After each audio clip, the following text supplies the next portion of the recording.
you do if even that suggested bid is not giving any impressions. That's not abnormal, unfortunately. It's not abnormal to not get impressions. And so what I would say is that raise your bids, test raising bids. A couple reasons why this could happen as well is you might have that particular search being triggered through another one and somewhere else in your ad structure for that product. So that could be another reason why. So if, for example, if that keyword is performing in, say, a phrase match and you go and you launch an exact match, it might take a while for that impressions to start shifting over to the exact match, which is fine and expected. Okay, so you can test that. I would honestly just test like increasing the bids here. Oftentimes, even if you're using a suggested bid, that doesn't necessarily mean that's a high enough or aggressive bid. The suggested bids are a good start, but you always need to optimize from there. There are other ways to do it, right? So anything that is going to increase your conversion rates will increase your ranking. Anything that increases the amount of orders that you're getting through that specific search will increase your ranking. That's why a lot of times sellers will do these things in tandem, like, say, testing coupons, potentially testing lower price point if you have the margins enough to be able to do that. If there's any sort of listing optimization that you've been putting off for a while. I also just today filmed, so expect it out within the next week or so, filmed a video on how to analyze your conversion rates versus your competition. There's some stuff going over the search query performance reports, how to use those to analyze. So if you're brand registered, I would keep a lookout on the YouTube channel. That's going to be helpful as far as like analyzing how is your conversion rate versus your competition. Best combination of map types for branded, generic, and competitor keyword targets.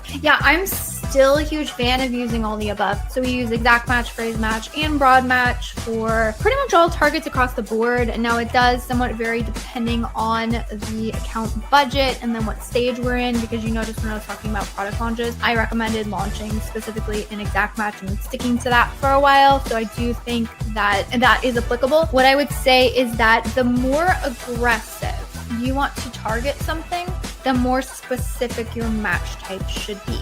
And that's not because there's anything wrong with phrase match or anything wrong with broad match. Everything has their place. The difference between those is when I am aggressive in exact match, I can be 100% confident that my spend is being allocated to that specific search term. If that decrease in ad impressions means less people are seeing your product through the ads, and then the sort of cumulative, the way that the ads influence organic ranking is if the ads sales are happening through that one specific search. That's why I talk about if you're going aggressive, go an exact match so you can influence the sales velocity through that one specific search. If both the organic and the advertising combined make a greater sales velocity on that one shopper search, then you will climb up in rankings. And that is exactly and precisely the reason why a lot of people will push their advertising, they'll see their organic ranking climb, and then they'll say, oh, this is unprofitable, and they'll cut their ads, and then their ranking decreases. And they're like, what gives? It's because those ad sales through that shopper search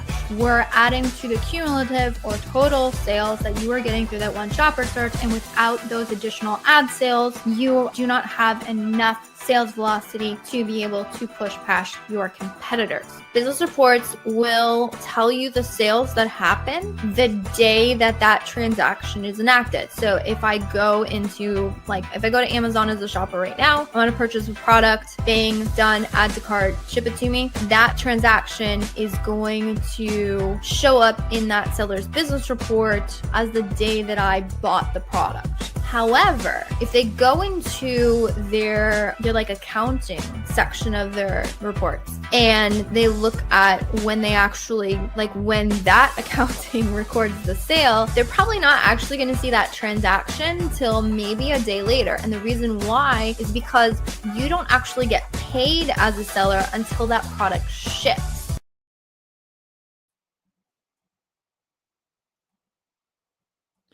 Hello, and welcome back to a very, very, very special episode of Ask Junglr Live. So I teased it last week. I thought it was going to be ready last week. The thing that I'm going to announce today is going to take a lot of effort on my part, and I needed to make sure that I cleared my schedule to be able to support it. So I'm really excited. Stay tuned till the end. I'm gonna do it. I'm sorry. I'm going to do it. I'm gonna tell you guys at the special announcement at the end, because as soon as that is announced, I'm pretty sure I'm going to be flagging and trying to field a lot of emails. All right. So without further ado, I want to welcome everyone to another episode of Ask Junglr. So if this is your first time joining, I appreciate it. Already seeing some people in the comments dropping some hellos, some questions. So really, really excited for that. If this is your first time joining in, the format of this is you can use the chat box wherever you are watching and whatever streaming platform. Looks like we got people on YouTube watching. We got people on Joseph's watching on YouTube. As I was saying, we missed last week. Excited what's coming next. Mentioned something big. It is. I will do a little teaser here. It's actually a giveaway. So I told you guys in my I think in the post of the announcement was that like it was going to be something where you guys could get benefit from it and you wouldn't have to lift a finger because it's a giveaway. So again, stay tuned to the end so you can figure out how, politics. You have a really good question about launch phase, and that's going to be exactly down the alley of what I'm going to be talking about in our giveaway. So maybe definitely stay tuned. We get a lot of questions on product launches, and so I want to make sure that you guys all stay tuned because again, I have a giveaway related to product launches. So that's going to be super exciting. I also have a guest who may be joining us a little bit later. But by the way, if this is your first time joining one of these, it looks like we have a lot of returners, but hey, my name is Elizabeth Green. I am one of the co-founders of an Amazon ad agency called Junglr. So we specify in running business-centric ad strategies, which basically just means if you are an Amazon business, you're not enterprise, you have to grow off of your own cash flow, which means that should be factored into the equation of your ad strategy. And so that's what we focused in on. And so without further ado, what I'm going to do, I'm going to pull up some of the questions that are filling in. So again, use the chat, ask your Amazon ad questions. I'll pull those up. And we'll get right into it. And then again, stay tuned till the end to see what I'm going to be giving away. All right. Ellie has a question. In PPC, first we use automatic targeting to fetch data, then we run manual targeting, and bid prices should be because the A cost is low, and then profits are high. I'm not sure if that's a question, Ellie, or if that's a statement. If that's a statement on product launches, I would say that's not a bad strategy, but it's definitely an old school strategy. So I would recommend, we have a pretty big update to our strategy, and it starts out in manuals, not so much with auto campaigns. All right, politics is question is, in a launch phase, how do you choose keywords and what is the criteria? That is a fantastic question. And I've been doing screen share on these things. So let's pull up a screen share. Let's get into it and let's get specific. Because honestly, your keyword selection in the beginning is, I don't want to say it's going to make or break your ad strategy on launch, but it has a lot to do with it. So really what you want to focus in on is two things. One, where you can get sales velocity, and then relevancy.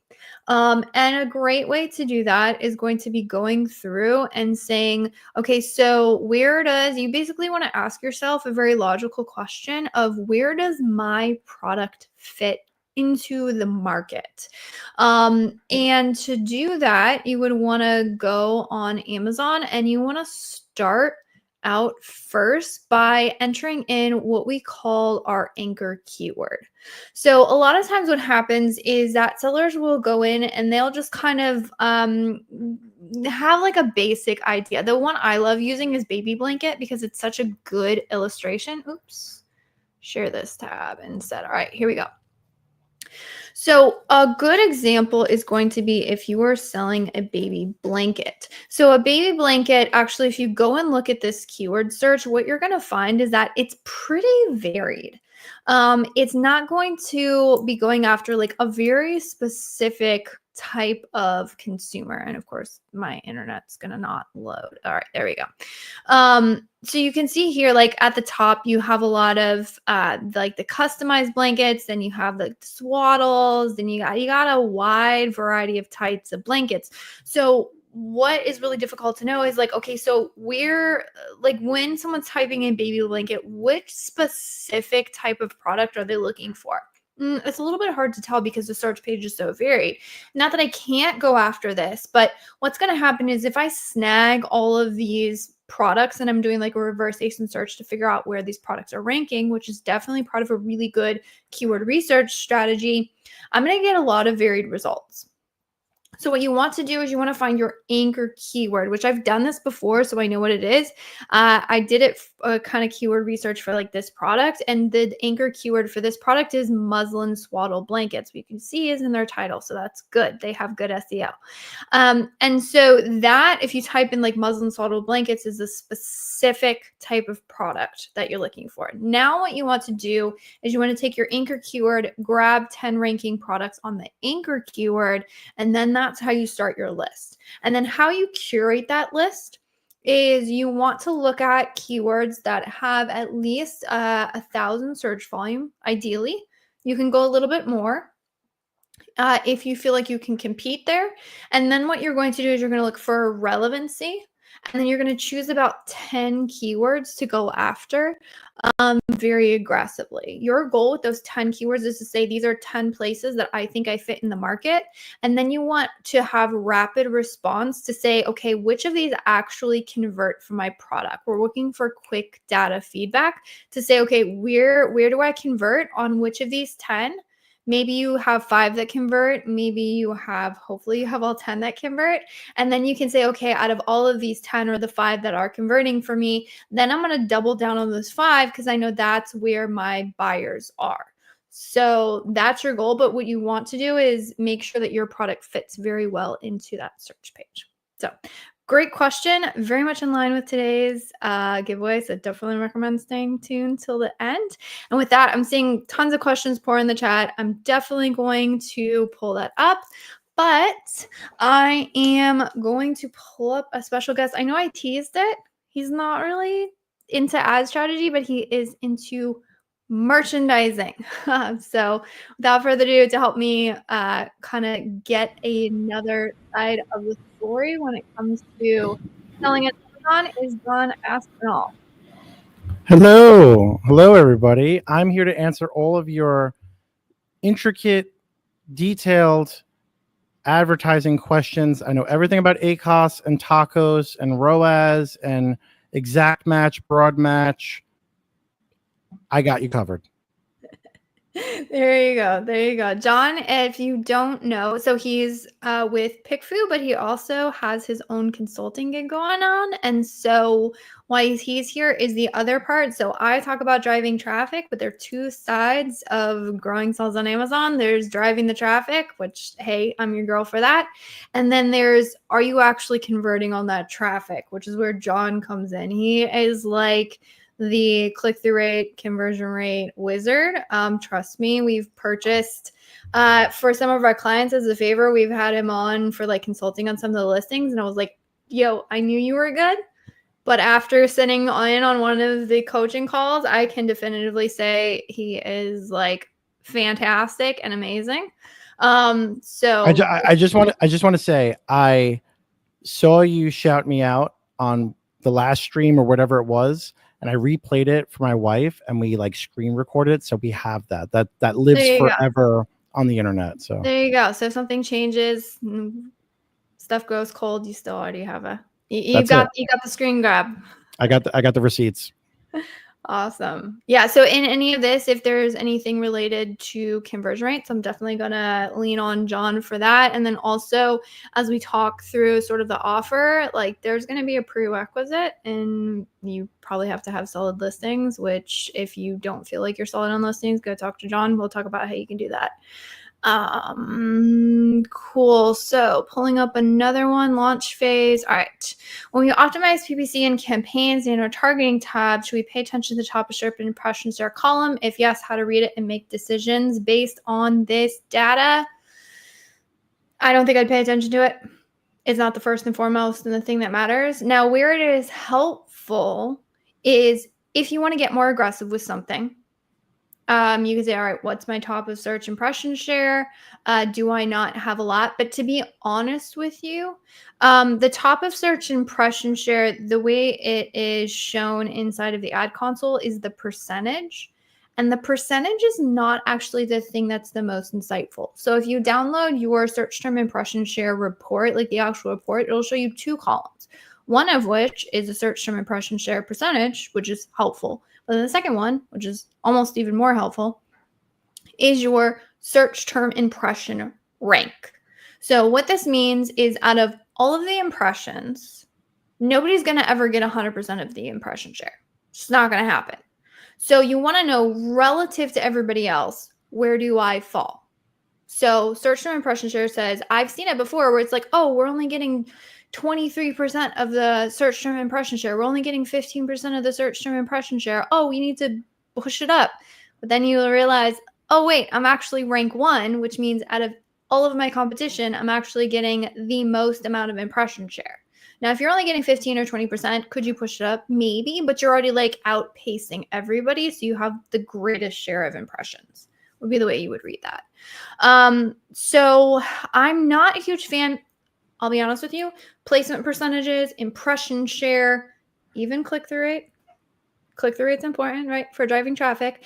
But when it comes... But is the hero image good? Right. Well, so what I'm going to say is click-through rate is important to determine, am I actually driving traffic off of my impression? So it's like, it's a marker and a benchmark. It is not something to optimize advertising for. It's definitely something to optimize your images, your listings, that like all of that stuff, that must be optimized for click-through rate. But in terms of like advertising, because what happens when click-through rate is really high, but like you're not converting? Who cares? I don't want to that's a problem, because that probably means that, let's say you have a supplement and the supplement looks really good, but it's flavored peach. And I couldn't tell from the hero image that it was peach. So I liked the idea of the supplement, but I click on it, I land on the PDP and I'm like, gross, peach, I'm out of here.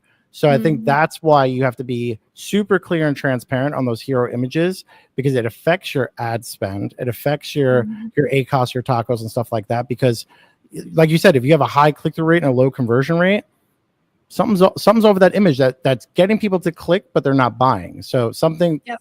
A little bait and switch, or not telling the whole story.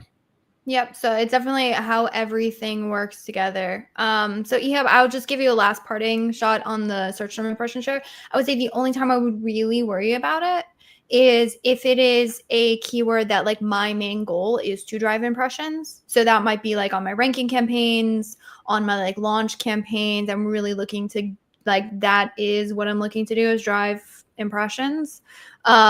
Then I might say, okay, can this be higher? But in terms of like overall in general, I wouldn't optimize for it.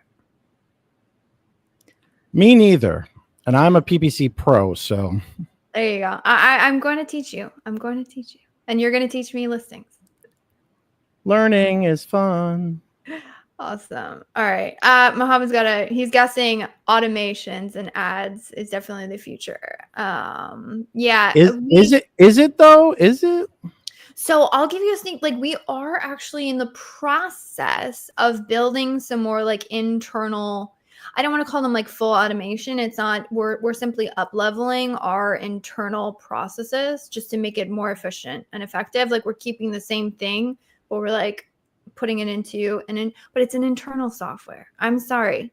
I'm probably never going to sell a software. I'm going to eat those words in like 5 years. But as of right now, like the landing page of Junglr is going to be $49.97 for the. No, I'm just kidding. There you go. There you go. No, I mean, it's all based on a algorithm that we've been perfecting over the last like 6 years, I think. So it's pretty solid. There are automations you can use, but you got to know what you're doing. Rosanna is category targeting versus auto substitutes complements. I mean, what is the main difference? The main difference is in how specific you can get with categories that's missing in the autos. Now, I'm going to preface this by saying run all of the above. Do all of it. Also, other asterisk on that is keep lower bids on those things. So with substitutes and complements, yes, you will show up on product pages. So it's kind of like kind of category targeting. But how Amazon chooses which products you're going to show up on is a little bit of a black box. So with category targeting, you can say, all right, I only want to show up on products that are in this one specific category. So it's a little bit more segmented. And then the other thing that you can do with category targeting, which is very unique and not many people take advantage of, to be honest, is you can segment the products that you want to show up in the category. So you can say, I only want to show up on products with low star ratings. I don't know why you would say only on high star ratings, but I would do like low stars.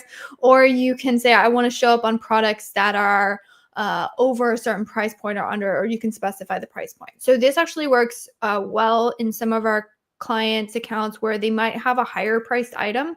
We're not really going to find higher priced products for them to like show up against because they're already top of the category.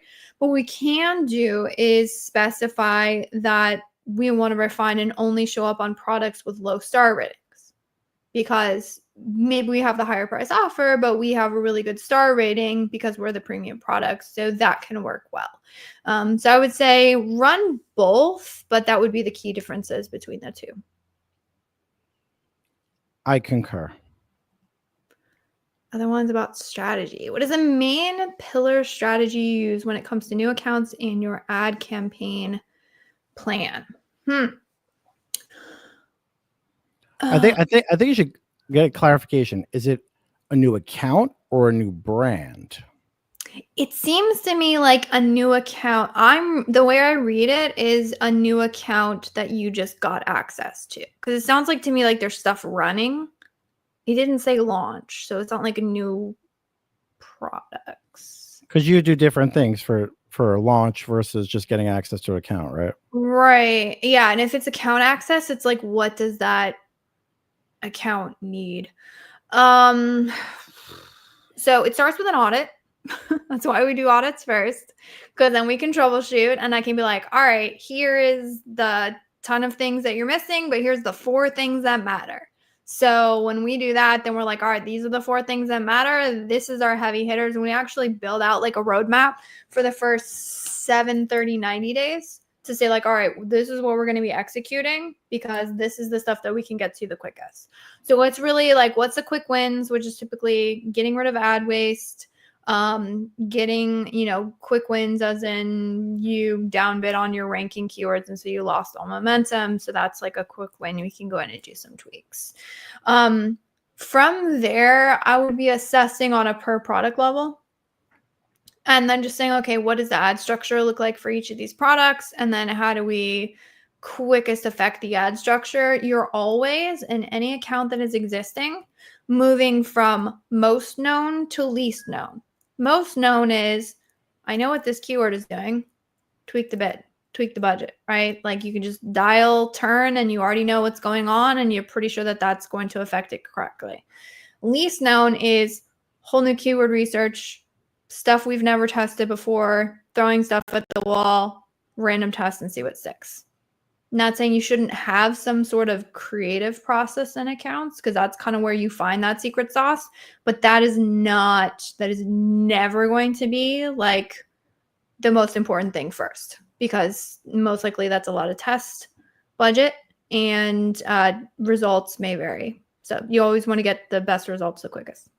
I can add 2 things to this, or one thing.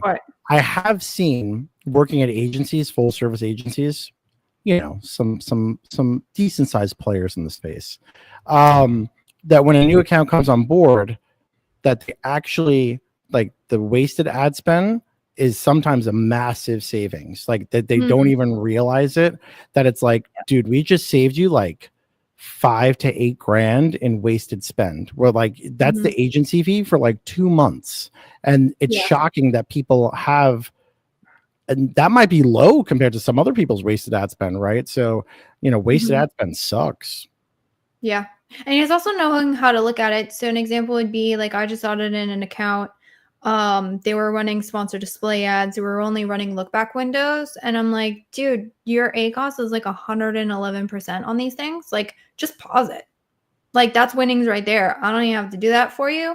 Hopefully we'll work with them. The sales cycle on that was a little bit longer, but I'm like, dude, I just save you money. Or there was another account. They didn't know how to accurately look at the performance metrics of their VCPM campaigns in sponsored display ads. By the way, if you are not assessing your VCPM campaigns based on the click attributions, you're wasting money. Because they're literally, the ad console was telling them that they had like sub 5% ACOS. They're like, oh my gosh, throw money at this. Absolutely. This is fantastic. And when I showed them how to correctly assess those campaigns, they realized that they just spent 20 grand on ad type that in reality, instead of doing about a 5%, was doing 500% ACOS. Like, ridiculous. So I was like, you know what? Pause it. Jeez. You're not losing anything. Like, sucks you had to pay 20 grand. Glad I could give you the information and not have to spend any more. But why would someone keep going with 111% ACOS? Like, what financially, like, if it's not, I get it from like a brand launch, like it's going to be high, at least a little bit. But if it's not like a new product, why would someone ever keep 111% going? There's a ton of brands out there that like they're just not sure how to run ads. So they've done like, they have in-house, or a lot of them in the beginning, if they're just getting onto the platform, they're using Amazon reps. And so the Amazon, by the way, so if you have access to a lot of accounts, the way do we do, I'm sure you did like full service, you start to see like the cycles of what the reps are suggesting, because what happens is Amazon has an internal directive. It's not like the reps are trying to like hurt you, but what happens is Amazon gives out an internal directive of, we want to sell more sponsored brand ads. So what happens is the rep's incentive is to sell more sponsored brand ads. So every time they talk to you, they go, sell more sponsored brand ads. So it used to be sponsor brands video ads, and we saw it like dominoes. Like, every single rep was like, run more sponsor brands, here's all the data to say it's better. Then it was sponsor display ads, especially like the retargeting ads, and then it was streaming video TV, and they're like, oh, we'll give you incentives, these are amazing. Yeah, but that's weird. That's in like layman terms, because you're all nerding out on here on ACOS and all that kind of stuff. Like, that's literally like taking Amazon's advice or direction on how you should give them your money is like going to a sports bookie and being like, here's 10 grand, you pick them. I don't know who's going to win. And of course they're not going to pick the ones that they're going to have. I'm just, you know what I mean? It just seems odd to me. Yeah, it is. Unfortunately, it's brands who are just getting into the platform, or they don't have any more resources. And so Amazon comes and says, hey, we have free resource. And they're like, hey, it's free. It's Amazon, so you're not paying for that advice. So but I have seen people pay for Amazon account managers, like a lot of money. You can. They're not good for ads. Sometimes you can get some stuff pushed through. Sometimes, so that's helpful. By the way, if you ever have an Amazon ad rep contact you, they're actually bullcrap for advice. Sorry to any Amazon ad reps. We love you. I talked to some of them offline. They're really nice. You guys are really nice. Advice is not great, to be honest. And then, but the one thing that is really helpful is they can actually give you benchmarks for like categories and stuff. So they can pull data and they can anonymize it, and then they'll give you it and say like, all right, so on average, like this is kind of where you stack up. They don't always give you conversion rate data. If you can push for conversion rate data, they can only pull whatever the system allows them, but they do have access to stuff and pulling specific reports that you can't get anywhere else. So whenever I'm like in contact with a rep or somebody's like, you should talk to this rep, I'm like, honestly, it's a waste of my time. But if I have to talk to you, I'm gonna make you give me something for it. It's always give me those reports, Amazon. Yeah. Someone said, I'm gonna have to try and recall what I said because I honestly don't remember. Your last PPC expert roundtable. Yes, I was on with Kevin Sanderson and Mag. That was it was like more than an hour conversation. You enter search to product connections. Please elaborate on this concept. Yeah, so what I said, search to product connections is like specific searches for a very narrow product focus. So an example would be, let's pull up this and see if my internet will load. If you have in here like baby blanket, I'm going to do, so like baby blanket for girls. Let's see what comes up. It might be kind of okay in this search, but what you'll find on Amazon is the more highly specific you get with your search, the worse the search results return exactly what you're looking for. Unfortunately, I love Amazon. I think they're a fantastic shopping platform. I use them. But so notice here, this is not a good, now this is an ad example, but notice how I searched baby blankets for girls and it came up with the blue one. Again, I'm not being sexist, right? Like we can have blue for girls, but generally speaking, girls like flowers and pink, or moms like girls to have flowers and pink. But the hero shows a boy's name too, so it's like you could go past the blue and And here's another one. This is a sponsored ad. Let's go a little bit further. Again, sponsored. We're seeing Eleanor. That's a kind of a girl's name. We're getting more gender neutrals here. So see, there's probably a lot of really good girls. And if I did like baby blankets for girls, let's do flowers. Let's see what happens.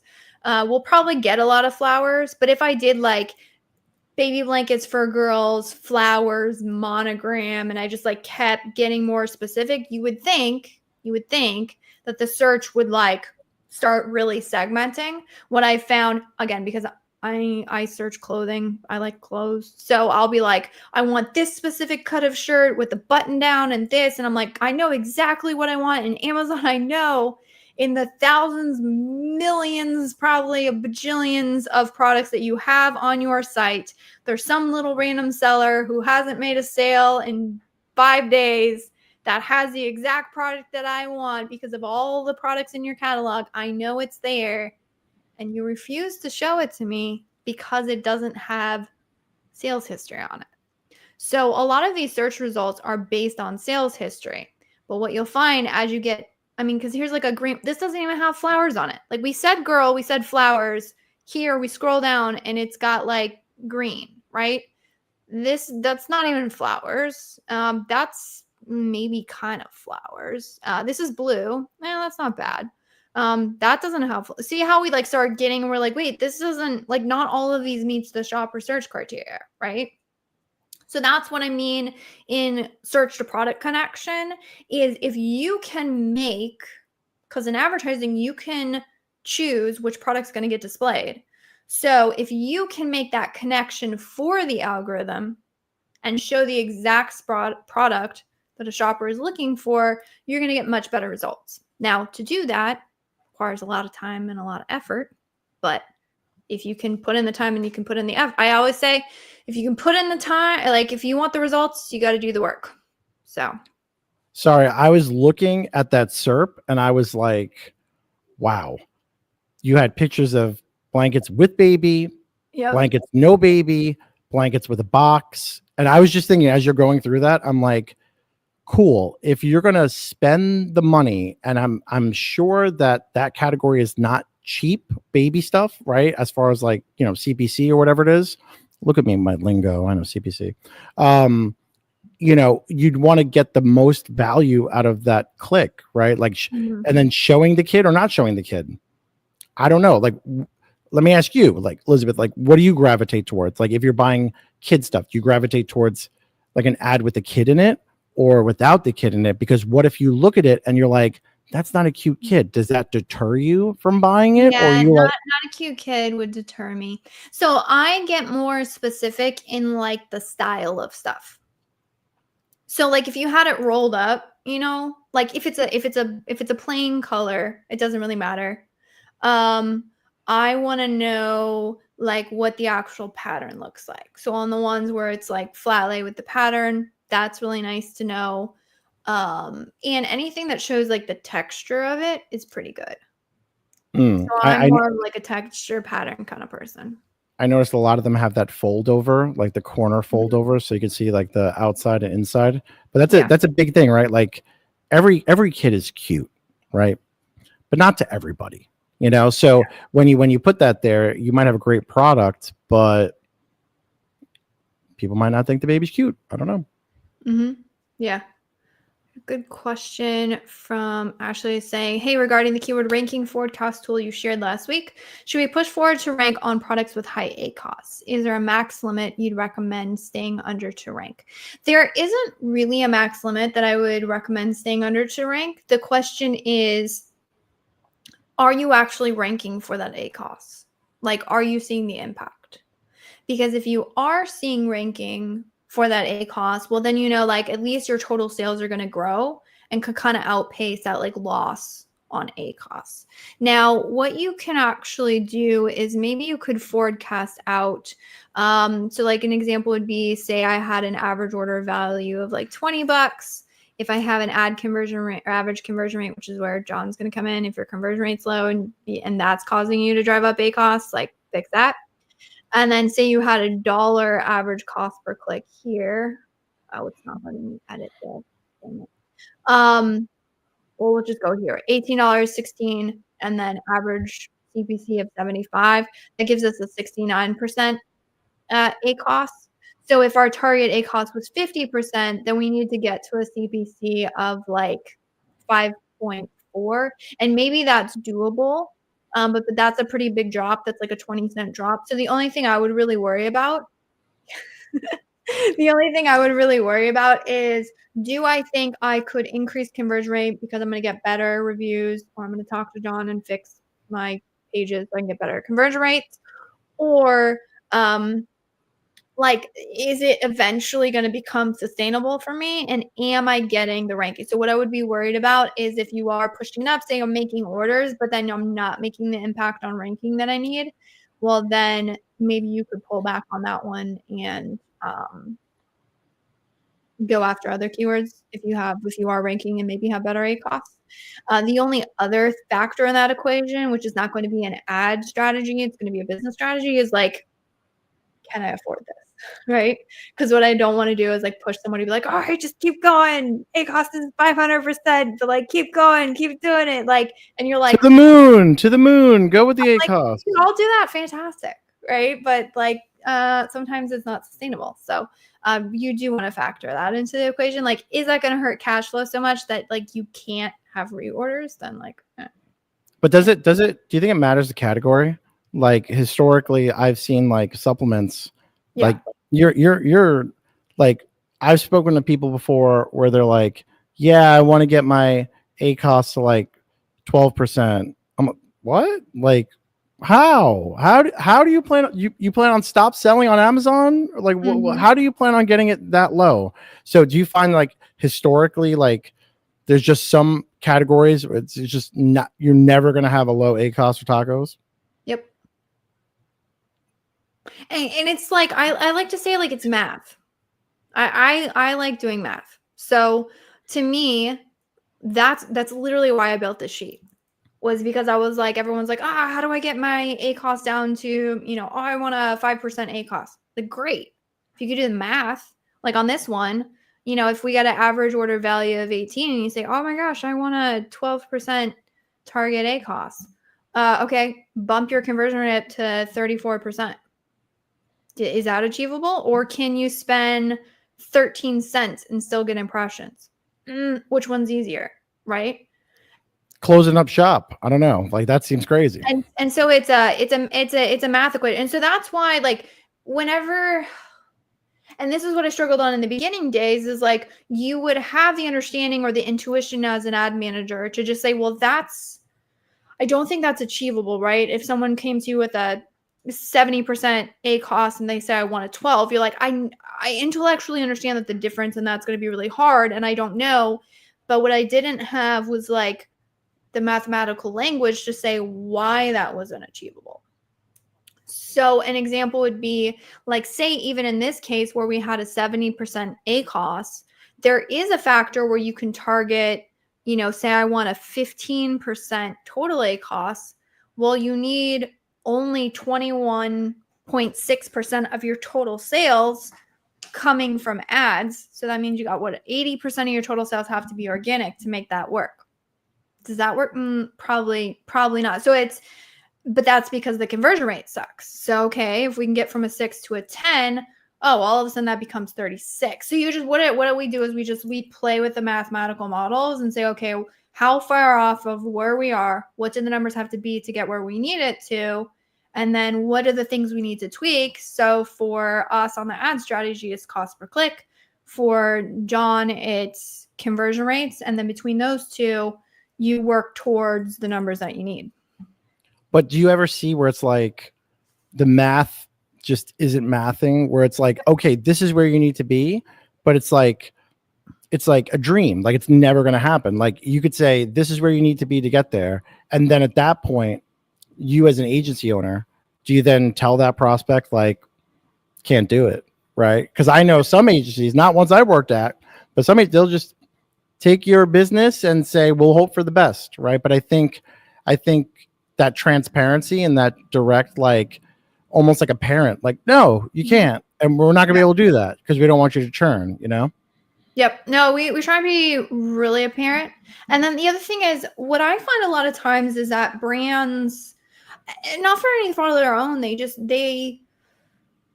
got a number from somewhere and they say, okay, this is my target. So an example would be like some brands I'm talking to, they're like, oh man, I'm at 20% total ACOS. And most people would say 20% total ACOS. Oh my gosh, it's not sustainable, right? It's crazy. Can't do it. We need 10, or industry average is 15 or whatever it may be, right? And so they say like, all right, I need to get to 10 and I'll ask them like, oh, okay, that's great. Is there a specific reason? Is there a goal there? Well, no, I heard somebody on a podcast somewhere say 10 was important. I said, okay, cool. What's your, and they're like, I don't even know if this is good. I hear that all the time. I got this number from somewhere. I don't even know if that's right for me. And so then my question is, well, what's your profit margins? And I've heard, I talked to some crazy brands that were like, oh, my profit margin's like 70%. I said, dude, you can run a 50% ACOS and still be profitable, which means you can be so much more competitive. You can take so much more market share and still not lose money than the guy who's struggling over there at a 20% because he didn't do his sourcing right. So I'm like, good is relative, and it's also like good is relative to your market, how competitive it is, and relative to what your actual like before ad margins are. It's funny because I've literally asked you that question before, where my talk track has always been like, when someone says, what's a good ACOS? What's a good tacos? And I, ad nauseum, I would say 30% or less for ACOS is considered good, 15% or less for tacos. Yep. That's what I would say. Now, if they were at 14% or if they were at 16% tacos, is that horrible? I don't know. I was just been told throughout my experience that 15% or less or 30% or less. And if we're going in that direction and it's lowering, that's a win. Mm-hmm. Yeah, I was on averages. If you had like blanket statements, that's not a wrong statement. I don't think that's wrong. I think where it gets hairy is someone who comes in and says, all right, I'm at a 50% ACOS at a 70% margin before. So I got, 20% padding on just my ads, let alone whatever happens with organic. And then they say, oh, I need to get to 20 or 30 because somebody somewhere told me that. And to get to 20 or 30, you have to destroy your market share and your sales velocity. Then I'm like, all right, is there a different game we can play? Can we play your game, not somebody else's? But that's where you need the more strategic partner. to, again, kind of help you play diagnostic a little bit. Good thing I don't do ads, because I would just say 15% or less, folks, and maybe you're throwing money away with me. I don't know. All right. I got about 15 minutes left. I'm going to try and squeak through. Oh, gosh, they're rolling in. Lightning round. All right. How would you know what a commodity ACOS and total ACOS for commodity items in my case? Larger selection light bulbs. Do you treat these items as different? Yes. So you can think about repeat purchases for yourself. So the good news for you with commodity items, if you have a repeat purchase aspect, then you can actually factor that in to your tacos equation. It would be a more complicated model than this, but you could totally build it. And so for an example would be, here we have this and we said, okay, target total ACOS is 15%. So we need only 36% of our total sales to come from ads. Now, the struggle with somebody who's not like a commodity product or doesn't have a repeat purchase options is they're probably going to really struggle to get to this 36%. Where you, because you have those repeat purchase orders coming through, you could probably get to this 36%. So if you had, it's like every third order was a subscribe and save, or every fourth order, or whatever it is, you can do the math.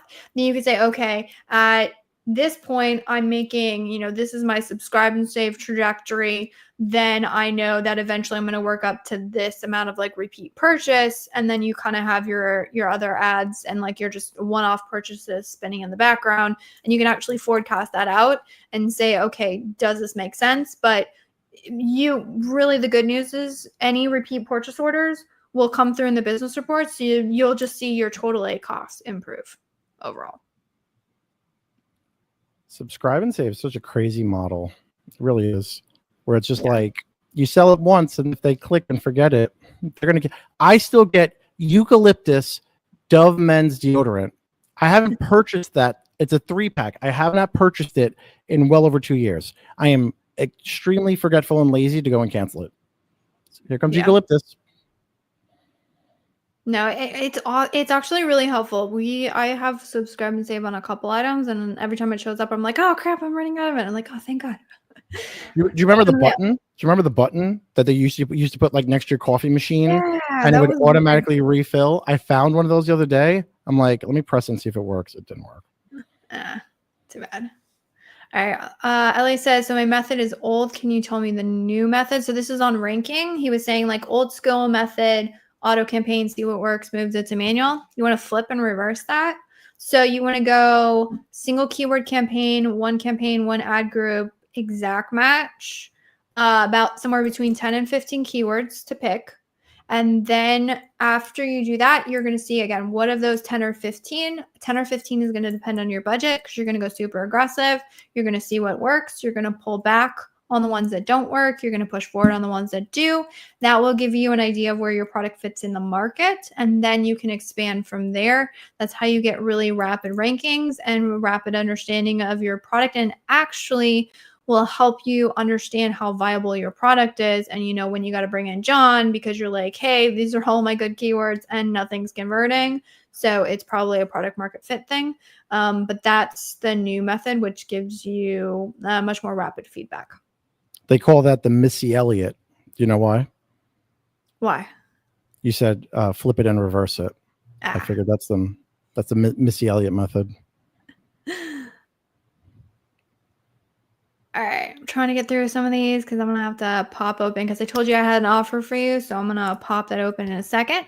But Alistair is saying, must we be targeting top of search to rank, or is anywhere on the search page fine to rank? As long as you are driving orders, that will help impact ranking. Top of search can be expensive. You also get more traffic and more visibility there. So if you can swing it, if the numbers make sense, definitely go after top of search. But top of search is not, some people act like it's like, there is nothing else for ranking other than top of search. It's complete bullcrap. We've tested it. Anyone else get triggered when they say TOS and think terms of service? Yes, I used to, but then I live in this world so much that I think now I see terms of service and I think top of search. So it goes both ways. We have questions about deactivation, but Oh, I'm a pro at that. Go ahead. oh, that one someone's saying, according to your past experience, how much of is there a chance of recovering an account deactivation due to account link violation? I have no idea. I was totally kidding, so I have no idea. See, I just I believe everybody. I take everyone at face value. It's a problem. Whoops. Do you use Amazon Comprehend and Amazon Recognition for text and images? So that they are starting to do that with Rufus. There are some interesting things. John knows more than me about Amazon trying to understand your products through the images. So what I will say on that, unless John wants to add anything, is like understand your ICP. Understand them and speak to them through your images. That will work for humans. That will work for robots. Yeah, so it's not confirmed. A lot of gurus have talked about it. But if it can read images, it can read text and images. So historically, crawlable text has only been the only text that can actually be indexed for SEO. But now that we're getting into the realm of analyzing images and seeing, what percent of it is likely a man holding a cup and this, that, and the third, it's also able to see if that background has packaging that says exactly what the product is. And that's why it's so important when you do show packaging behind the product or whatever it is, if that's the case. Don't focus so much on your brand, big logo. Focus on the keyword of what exactly it is. So instead of putting a box that says, John's brew, you want to say, dark roast coffee, that kind of thing. It's going to help with stuff like that with AI, but it's also going to help people when they're shopping know exactly what it is and not have to guess. And then they click and you're running an ad and then whoops, this is peach flavored coffee again. Gross. And then they're not going to convert. Nice. Do you want to chime in on, there's one last question, kind of skipping through, but they're asking about repeating main keywords in the listing for the SEO. What's the question? Question is it true that you repeat main keywords multiple times through the listing, or do you just put it once? So there's a big difference between like gloves and then girls' gloves and then gloves for girls. And I think those all hold different weight for like short tail, long tail keywords. I think it's important that you have the different variations of them connected, because you'll see that gloves ranks for X amount of search, but girls' gloves ranks for this amount. Then girls' gloves that are furry, I don't know, rank for something else. So try and think about the different ways you can kind of chop it up, whether you're looking at Jungle Scout data, Helium 10, Smart Scout, Data Dive. We're going to ramble the whole list of people.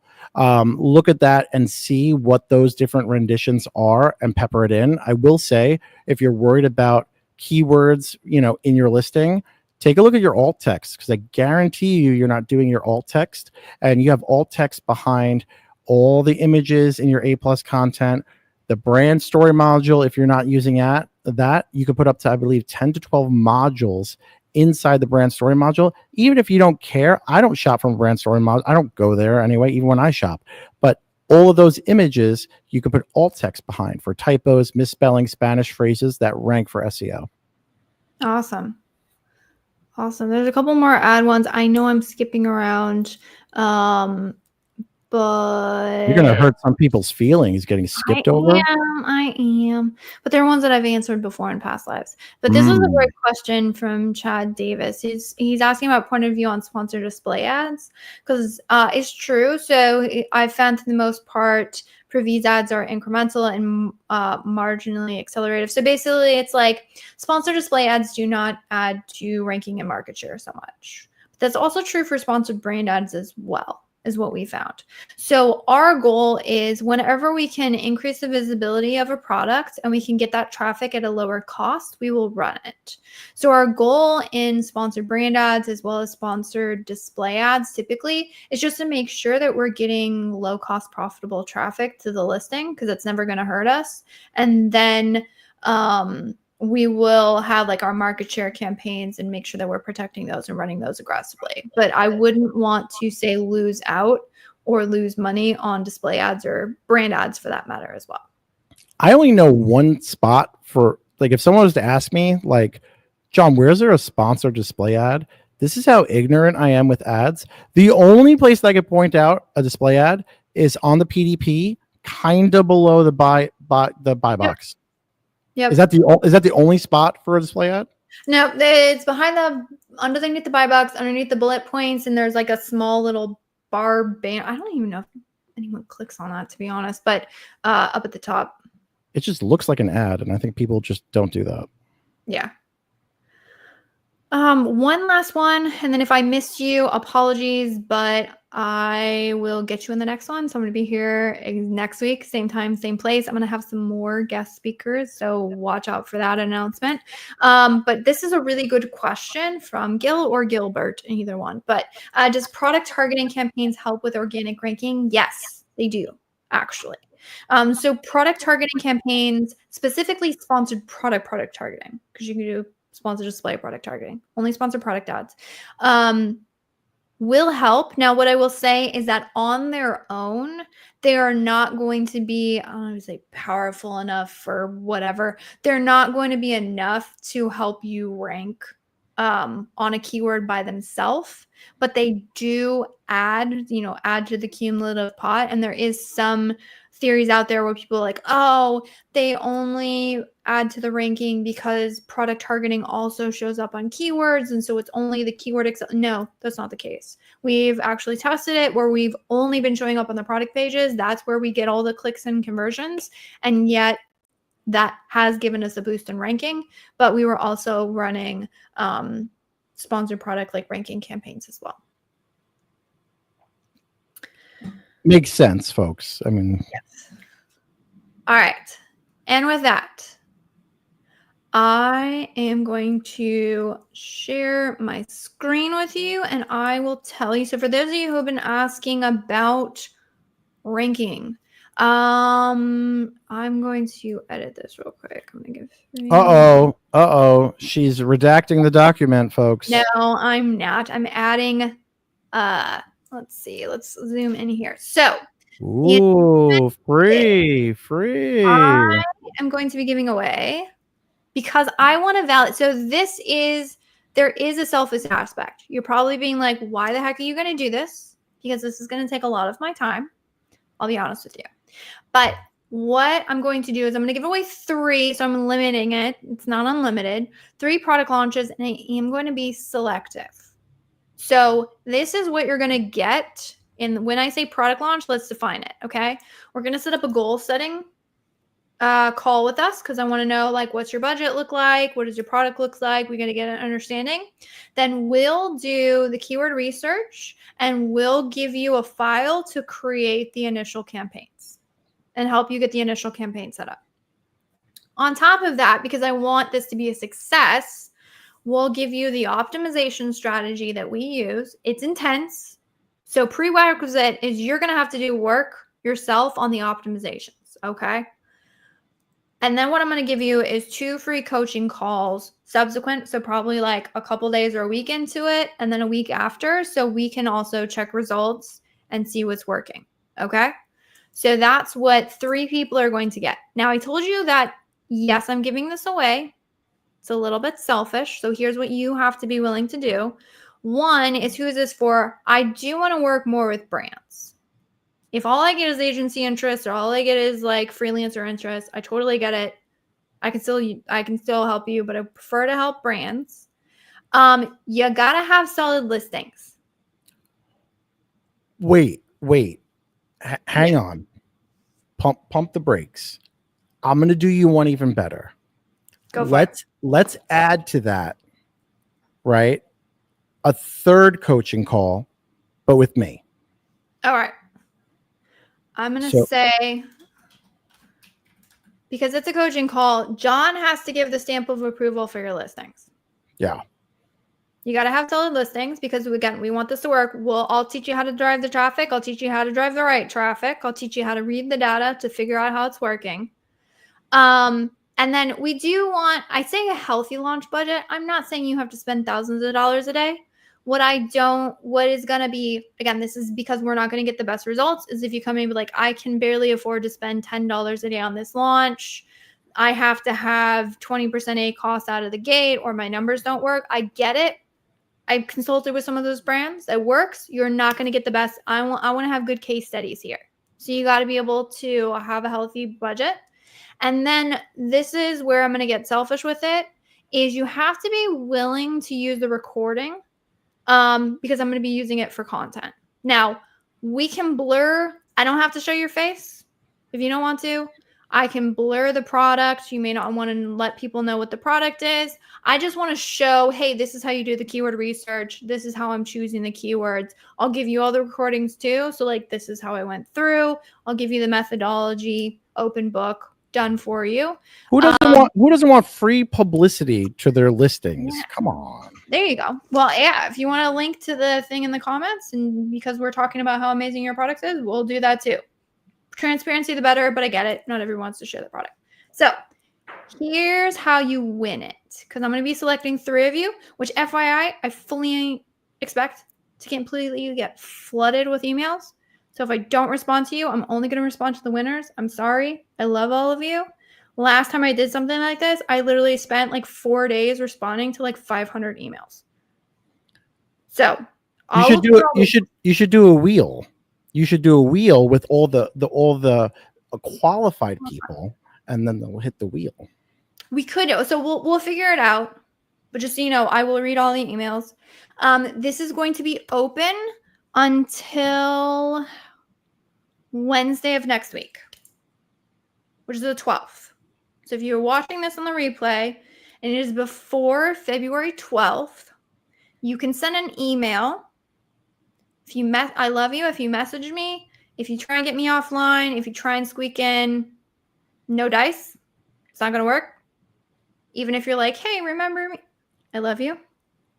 Use this. It's hard. It's hardball, folks. We're playing hardball. I gotta respect my peace, man. But this is immense value. Like, I know you don't put a price tag on this, but this is a lot. No, like, for this, I mean, like, I've had people come to me for like consulting gigs, thinking that like consulting is going to be cheaper than management. To be honest with you, because my time at this point is extremely limited, I charge almost more for consulting than I do for just full ad management, because my time is like so limited these days. So like, you literally get me for a strategy, like a goal setting call, and then 2 1-hour coaching calls, which is probably more than like anyone's gonna get anyways. And then plus like the complete done for you of the setup. So anyways, email launch a Junglr with the following. So a little bio about your brand. I just want to basically know like who you are, what your goals are for the product, right? Doesn't have to be complicated. If you have a link to an existing storefront so I can get an idea of what your products are, fantastic. If not, for your first product, no worries. We can do first products too. If applicable, you might not have a launch budget. That's fine. We can build one with you. We can forecast it out. But generally speaking, if you have a launch budget, and then again, just confirm that you're okay with recording the process, because what I don't want to do is be like, all right, yeah, absolutely. I'll do that. And then I'll be like, all right, let's hit record. And you're like, wait, I didn't know that was part of it. No. So we'll confirm all that. But that is how you win. And then John's adding this. Again, he'll go through your listings. So this can be, you don't have to be ready right now. I know a lot of you guys have products in the pipeline. So this offer will be good if you win it for the next little bit. Now, if you win it and you're like, all right, my product launch is like 6 months from now, maybe I'll pick somebody else. But if you have a product launch within the next couple months, that's totally fine. You're still eligible to go for this. It's pretty cool. Yes. So I also think it's cool that you have a custom email for this push. That's pretty cool. I did because I need to be able to keep track of it. So that's why I'm keeping track of it. Awesome. So email, I think I put a banner for that. So if you want to win it, win a free launch strategy. Again, I'm giving away 3. Email launch@junglr.com. Let us know that you would be interested in getting a free launch strategy. Again, that's going to include interactions with me. We'll go through all your data, how it was like forecasting out and showing you that stuff. All of that knowledge is going to be brought to what you're doing with the launch strategy. And we'll get you going. Again, I'm looking for good case studies. I'm looking for, hey, we use, again, new launch strategy that we just developed end of 2024. So it's cutting edge, happening right now, working in brands across all the brands that we're managing. That's what you get. So I'm excited. Who's emailing right now? Who just hopped off the stream to go send their email in? We'll see. I'm gonna have to. It says I have 13 unread emails. So I think 12 of those are from me. Sorry. And with that, I think we are at time. John, I appreciate you hopping in here. Let me pull up. So if I've added immense value, so you're welcome. That's me with my ad skills and, you know. Absolutely. So if you want, I'm sending them to your site, which is goaskme.com. If you need help with conversion rates, I was talking about some of the factors of your advertising. I talk about it all the time is what are your conversion rates? And then on your ad side, what's the cost per clicks? Ads don't really help with conversion rates. They drive traffic. So if you need help with the conversion rates or the click-through rates, definitely talk to John. He's the whiz. He'll give you all the deets and how to fix it. And then if you need help with the traffic, that's where we come in. How I was talking about like total A cost is, kind of relative. What's good for me? What do I need? How do I fix it? That's where we come in. So I recommend going to our site. You can get a free audit. We'll audit your ads, tell you what you need to fix, tell you how you need to fix it, and get you headed in the right direction. So I just want to say one last thing, and then we're gonna hop. Everything that Elizabeth does is data driven. Everything that I do in regards to CTR, CVR is data driven. And I use the gold standard PickFu for all the creatives and understanding that. So I think it's important that folks understand that whether it's, the ad spend, the PPC, or the creative, if there's not data backing every single thing that you're doing in your business, you're really just guessing. So yeah, just wanted to throw my little 2 cents in.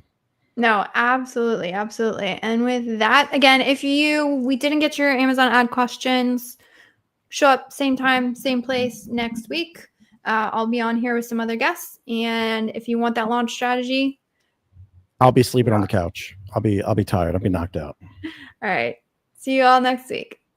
And that wraps up this episode of the Ask Junglr Amazon Advertising Podcast. I hope you found these insights and strategies helpful in your Amazon PPC journey. Remember, if you have a burning Amazon ad question that you'd like answers to, head over to junglr.com/live to join our next live Q&A session. Until next time, keep optimizing those ads and stay hungry.